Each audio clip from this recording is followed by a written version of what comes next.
I'm Taylor Morris, and I'd like to thank you for watching. And I just made this video so that parents of autistic people or friends of autistic people could know a little more about the life of an autistic person or a person with Asperger's syndrome.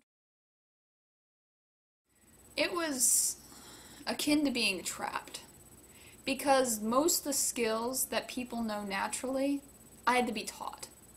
The natural social skills, the natural communication is not natural for a person like me. It has to all be taught. So back then, when I hadn't been taught those skills, it was like being trapped. You couldn't communicate, or I couldn't communicate. I couldn't express myself in any way because I hadn't been taught how. I did not understand the connection that communication gives you.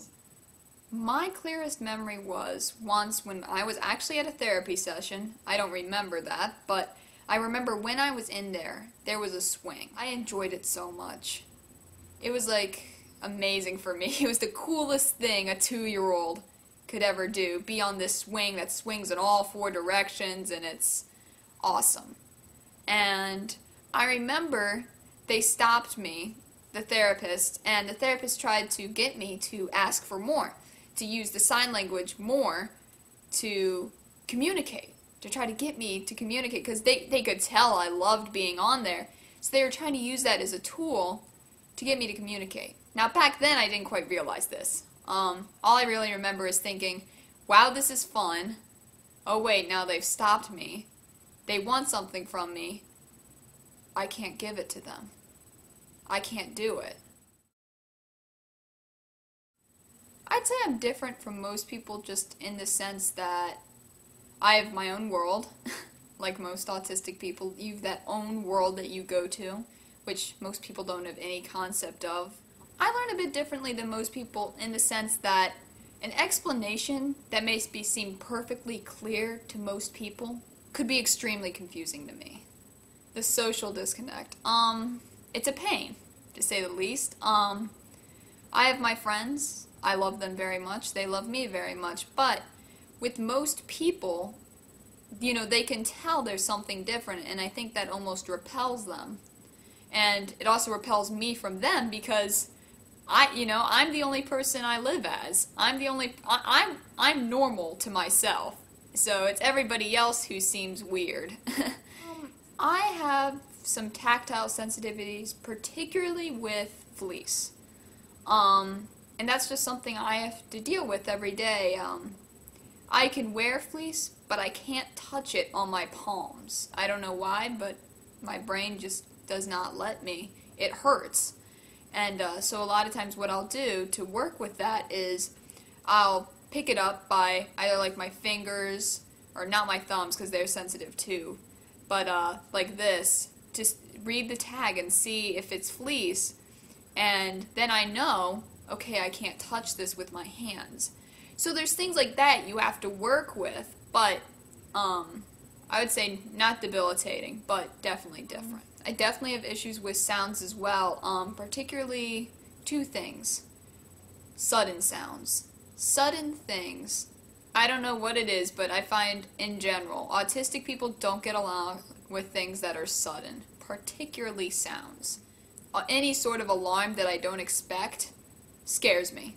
It actually hurts my ears because they're not ready for it. They didn't know about it. And the other thing is associations. Once when I was a little kid, there's a game called Oregon Trail, and it was about going from the East Coast to the West Coast.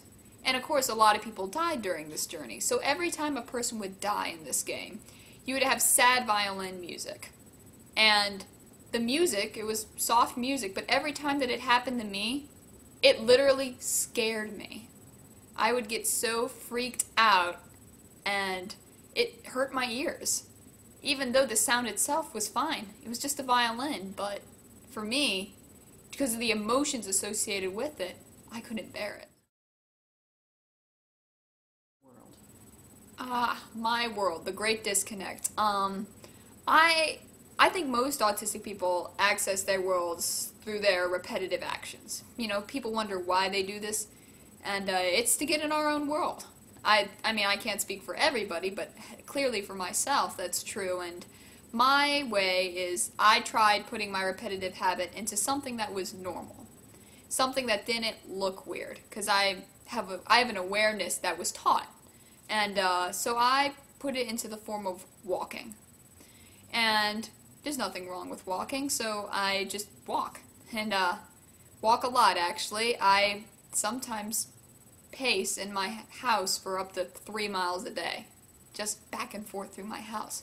And doing this repetitive action, lets me turn my physical mind off and my autistic mind on. And I can disconnect from this world and enter my own world.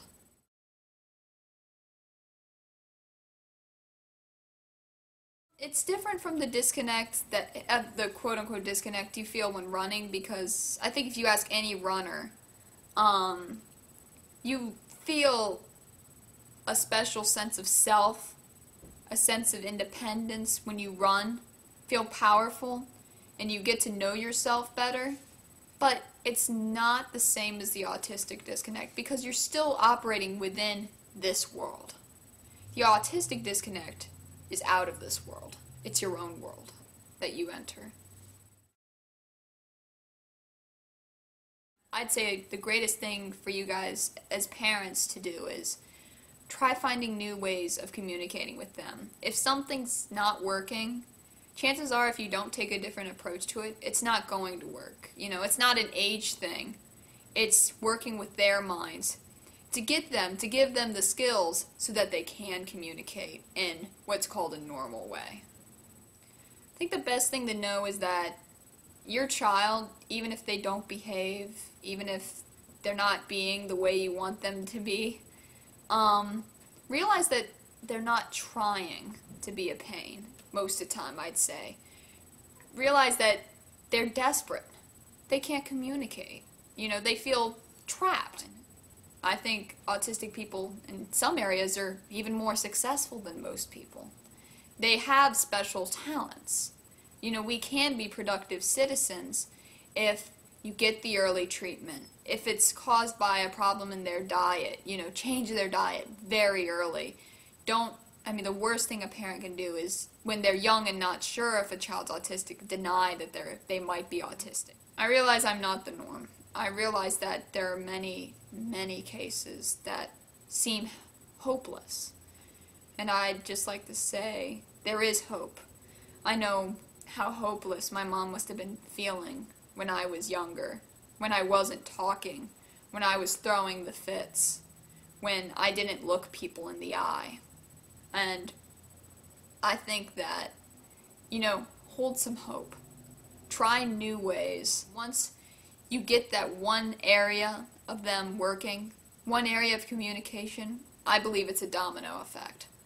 You know, you open the doors of communication for them and provide them some hope, that they will continue to try to get connected with this world and ultimately be much more successful. So I just say, pretty much, there's hope. Don't ever lose hope. What do I like about my life? I love being able to say that I'm a successful person and I'm not a normal one. I love being just a little bit different. I love that I can go through life and do the things that most people do, yet have almost a different twist on it. It's actually a lot of fun. There's the pain, there's people not understanding, people offending you, you accidentally offending people, but in the long run, it's a lot of fun to be different.